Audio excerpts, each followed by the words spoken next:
Lucas capítulo 19, verso 45 en adelante. Y dice la palabra del Señor así como está, en el nombre del Padre, del Hijo y del Espíritu Santo. Dice así, del 45 en adelante, dice: y entrando en el templo, comenzó a echar fuera a todos los que vendían y compraban en él, diciéndoles: escrito está, mi casa es casa de oración, mas vosotros la habéis hecho cueva de ladrones. Y enseñaba cada día en el templo, pero los principales sacerdotes, los escribas y los principales del pueblo procuraban matarle, y no hallaban nada que pudieran hacerle, porque todo el pueblo estaba suspenso oyéndole. Puede sentarse. Fíjense que he titulado esta meditación Limpiando el templo. Limpiando el templo. Y fíjense que en este caso nos damos cuenta de que Jesús ya había entrado en Jerusalén, en su último viaje a Jerusalén, teniendo en cuenta una parte histórica de la celebración de lo que es la fiesta de la Pascua. Es decir, que esta actividad se realizaba todos los años en Jerusalén y Jesús tenía que estar ahí. Es evidente que era la última Pascua que él iba a estar en Jerusalén. Entonces, por tal razón nos damos cuenta que había mucha gente en Jerusalén reunidos. ¿Por qué? Porque se iba a celebrar la fiesta de la Pascua. Ahora bien, se estaba preparando para esta preciosa fiesta que era la Pascua. Y esto tiene sus pasajes paralelos en los evangelios sinópticos.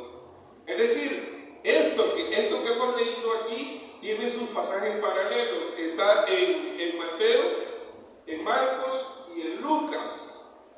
Porque lo que dice Juan, más adelante lo vamos a ver, fueron dos ocasiones que Jesús purificó el templo. Fueron en dos ocasiones, no solo fue una sola vez. Y le explico esto, porque en los evangelios sinópticos se da la primera vez ya al final de la Pascua, es decir, ya cuando Jesús iba a ser crucificado, capturado, llevado, muerto y crucificado. Pero más sin embargo, en el libro de Juan encontramos al principio, es decir, al principio de su ministerio, Jesús fue a limpiar el templo. Por eso es que se encuentran dos veces. Aquí también se tiene registrado que fueron dos veces las que Jesús purificó el templo. Ahora bien, que de eso no habla Lucas, si bien es cierto. Ahora, la limpieza del templo, cuando él dice que entró al templo, dice la Biblia que llegó al templo y empezó, dice, a golpear a los que estaban ahí, y les dio grandes chicotazos y todo, y a sacarlos de ahí, porque les dijo: escrito está, mi casa es llamada casa de oración. Fíjense bien, escrito está, mi casa es llamada casa de oración. Mas sin embargo, a Jesús lo cuestionaron. ¿Y saben por qué lo cuestionaron? Y empezaron a surgir muchas preguntas. Y esto que lo cuestionaron fue por el enojo. Y dijeron, nada en ambas ocasiones. Es decir, Jesús recibe un cuestionamiento, es criticado por la actitud que realizó cuando él llegó al templo. Pero si usted se da cuenta, dice, escrito está. Es decir, él no llegó por su propia cuenta, sino que les dijo: escrito está, que mi casa tiene que ser casa de oración, no solo porque yo quiero venir y todo. Entonces, la situación que se dio fue la que fue cuestionada, pero no fue cuestionada por el pueblo, sino que fue cuestionada por los líderes religiosos que se encontraban en esa ocasión. Ahora, no tenía problemas con la enseñanza, porque la enseñanza todos la estaban recibiendo. Y ahorita vamos a ver por qué la Escritura nos enseña las características de una vida religiosa. Es decir, hay reglas como las existía en Jerusalén, de acuerdo a lo que dice el pasaje que hemos leído. Hay reglas, ellos tenían que presentarse, tenían que comprar, llevar el tributo que tenían que presentar todos los años y llevar ahí la ofrenda, el cordero, las palomas, etcétera, etcétera. Pero sin embargo, como recuerden que esto lo hacían de todo Israel, no solo era de Jerusalén, sino que de todo, era una peregrinación que se hacía. Entonces, en este caso, la religiosidad venía en que se tenía que hacer, llegaban, dejaban, ofrecían lo que iban a ofrecer y salían y se acabó. Y con eso ellos ya se sentían purificados y seguían haciendo lo mismo. Entonces, pero ellos creían que a través de eso estaban quedando bien con Dios.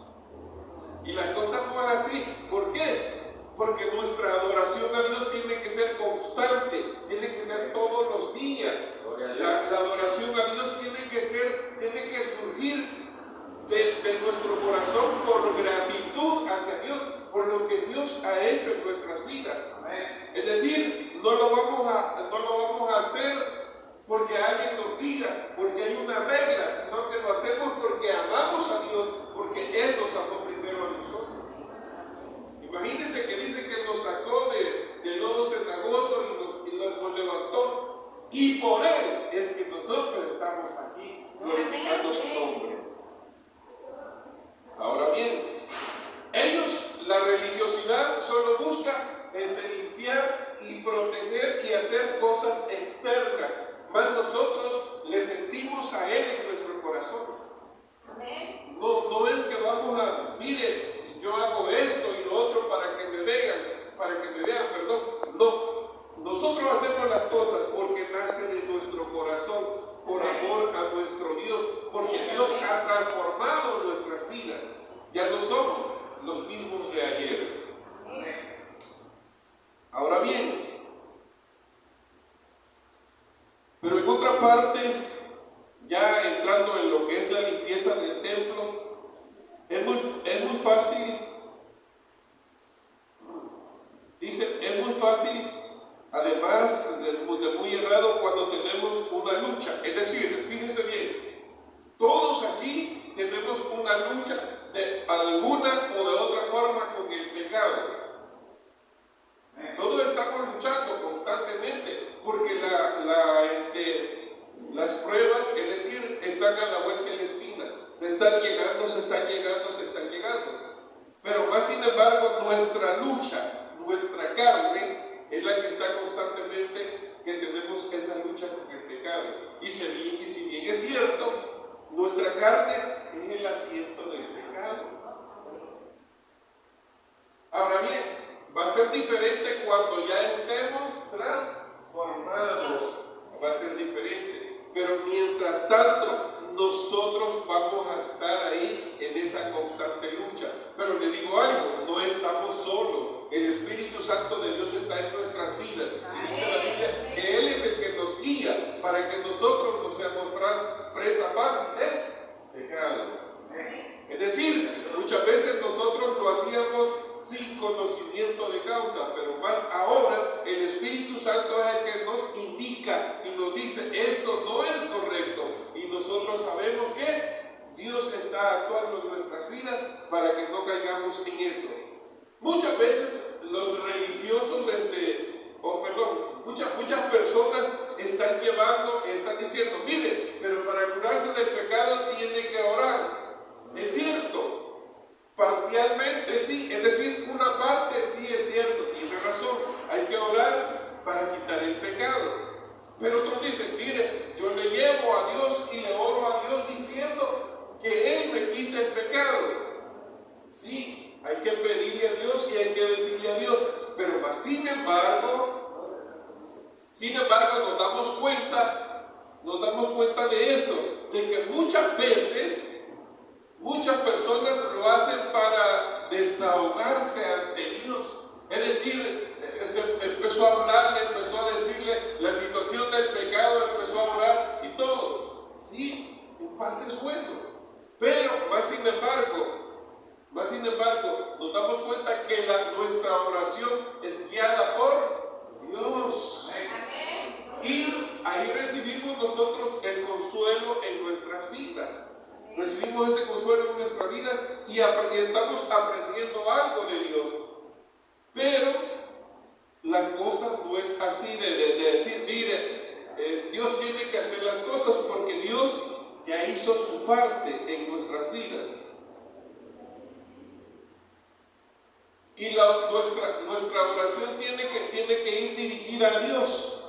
A veces oramos diciendo otras cosas, pero lo más importante, que a veces le decimos, Señor, quítame esto, Señor, mira esto.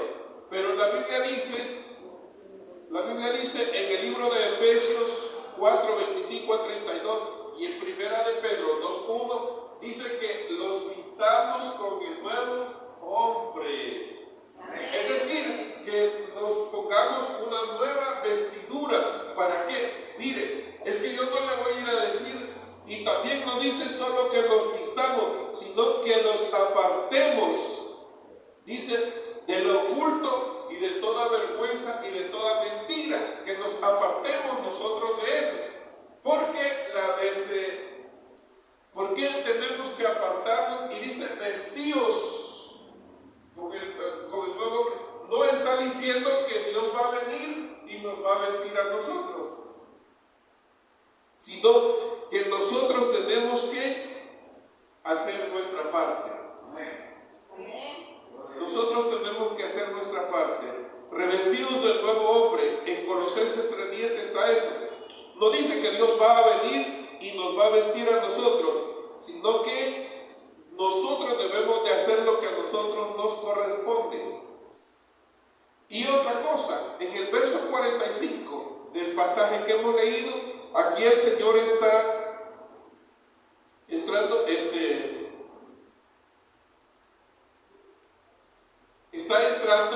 a lo que es el atrio.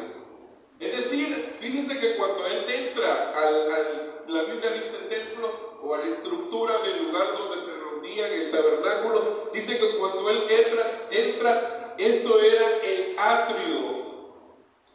Y este atrio era donde llegaban los gentiles, es decir, los que no eran judíos, pero eran piadosos. Ellos querían adorar a Dios. Entonces Él llegó allí a ese lugar donde era el atrio, el gran atrio. Era un lugar para que ellos, o sea, los no judíos, glorificaran a Dios. Pero el Señor se encuentra en un espectáculo muy grande. Fíjense que el Señor se encuentra en un espectáculo muy grande. Es decir, cuando Él llega a un lugar donde, entre comillas, dice que es un lugar consagrado para adorar a Dios. Pero cuando llega, Él dice que quiere escuchar las oraciones, el clamor de la congregación que está ahí. Pero en vez de escuchar la congregación, se oye el balido de los animales, se oye el ruido de los cambistas, de las monedas. Eso es lo que Jesús escucha. No escucha aquel clamor hacia Dios. Y es por tal razón, imagínese usted llegar a un lugar que dice que es un centro de adoración, pero cuando usted se da cuenta más parece un mercado. Y muchas veces nosotros somos buenos para justificar, es decir, argumentamos y decimos, mire, es que queremos construir un edificio así grande para que vengan 5,000 personas y hacer esto y lo otro. Pero lo que estamos haciendo, lo que en verdad hay, es un negocio fructífero que nos está alejando de Dios.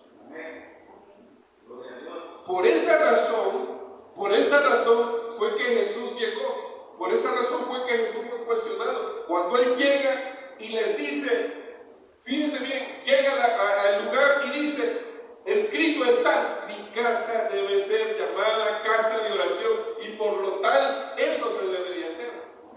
A Jesús no le llegó olor a incienso que estaba quemando el sacerdote ahí. A Jesús le llegó el olor del estiércol de los animales. Eso fue lo que encontró Jesús en ese lugar. Y por tal razón Jesús viene y empieza a golpear a unos y los echa de ahí. Ahora bien, usted podría decir, mire, o podría surgir la pregunta, pero Jesús es la encarnación del amor. Entonces quiere decir que Él tenía que llegar cortésmente, caballerosamente y decirle, don Pedro, mire, saque sus animalitos y váyase. Mire, don Juan, ya no venda eso, hombre. Mire, mejor váyase. Pero a Jesús le incomodó la situación. Es decir, mire, si ellos estuviesen haciendo las cosas para ayudar a las personas, está bien, pero ellos estaban lucrando de las personas fieles a Dios. ¿Por qué? Porque si las personas llevaban un animalito porque era lo único y que le había costado conseguir, ellos le decían, mira, ese no, aquí está déjanos ese y te vamos a dar a mitad del precio y llevarlo y venderlo. Ellos estaban estafando al pueblo de Dios. Eso fue lo que Dios le incomodó, es decir, el celo de Dios fue el que se dio, y por tal razón es que Él empezó a sacarlos a todos ahí. Y surge otra pregunta, pero ¿y Jesús por qué hizo eso? ¿Por qué purificó el templo? Porque dice que Él era también sacerdote. Amén. Y si nos vamos a Levítico, nos damos cuenta que una de las responsabilidades del sacerdote es de velar que la congregación esté bien, es decir, recibiendo buena palabra. Y cuando Jesús se va topando con un mercado, no, dijo, han cambiado las cosas, eso está diferente, esto no es así, esto tiene que cambiar. Es decir, el celo de Dios por la congregación. Fíjese, si usted se da cuenta, aquí, los que han venido por primera vez y todo, que aquí hay unos sobres para recolectar las ofrendas. Pero, es decir, Jesús no aprueba que nosotros tengamos un mercado, que hagamos un negocio, porque el fin de la iglesia es glorificar a Dios. Mire, si hay muchos que tienen en los lugares, entre comillas, de congregación que dicen y tienen un gran negocio, bueno, yo no entiendo eso, porque de acuerdo a lo que dice la palabra, es decir, si Dios me ha llamado al ministerio, yo no me voy a preocupar por lo que den los hermanos, porque Dios tiene el control de la congregación, Dios tiene el control de todo.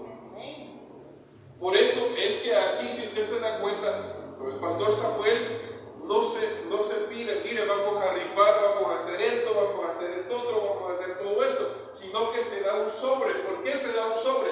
Porque no interesa cuánto va a dar. Amén.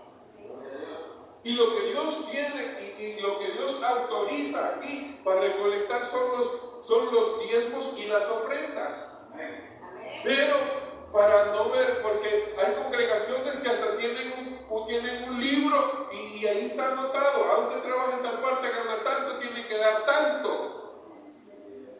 Y entonces aquí es diferente. Usted toma el sobre y usted pone lo que siente en su corazón, de lo que Dios le ha bendecido, de lo que Dios le ha dado. Amén. Eso. Y como Dios está de nuestro lado, de las bendiciones que Él nos está dando, de lo mucho que Él nos da, es lo que nosotros damos. Gloria a Dios.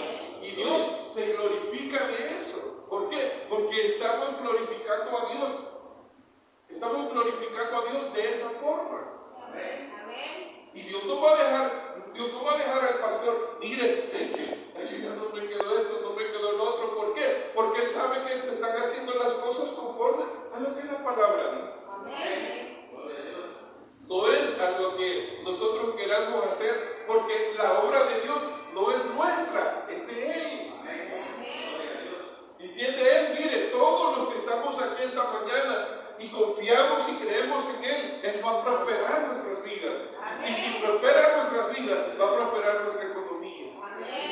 si prospera nuestra economía, nosotros vamos a dar con gratitud hacia Dios. Por eso dice en Corintios, dice que demos con qué? Con alegría. Es decir, no con tristeza, ni con vanagloria, mire, no, sino lo que yo de corazón, con alegría. ¿Por qué? Porque Él me bendijo, porque Él me dio, y de lo que Él me dio, de lo mucho que Él me ha dado, yo voy a contribuir a la congregación. Es decir, no vamos a estar ahí. ¿Por qué? Porque nosotros dependemos de Dios. Ahora, quitándole un poquito, ¿sabe quiénes eran los que recaudaban, vendían animales y recolectaban estas cosas, los cambistas? Eran los sacerdotes, y dentro de ellos está el sacerdote Anás. Él era, en las crónicas de antes, se encuentra donde él era el dueño de todas las tiendas, eran conocidas por el sacerdote Anás. Es decir, los líderes religiosos estaban corrompiendo la congregación. Y entonces la estaban llevando a otro lado, pero menos acercándola hacia Dios. Y si usted se da cuenta aquí, de lo que más se habla es de acercarse más a Dios, de tener contacto con Dios, de tener ese acercamiento constante con Dios. ¿Para qué? Para alcanzar la misericordia y el favor de Dios en nuestras vidas. Es decir, todos los días, si usted se da cuenta, están surgiendo nuevas epidemias, se está mutando lo que es la cuestión del COVID, y se está dando un montón de cosas. Mire, que se dé lo que quiera, si nosotros estamos de la mano de Dios, siempre vamos a permanecer firmes. ¿Por qué? Porque Él está con nosotros. No es porque nosotros queramos, sino por su misericordia y por su favor, nosotros vamos a seguir adelante. Que Dios les bendiga esta mañana.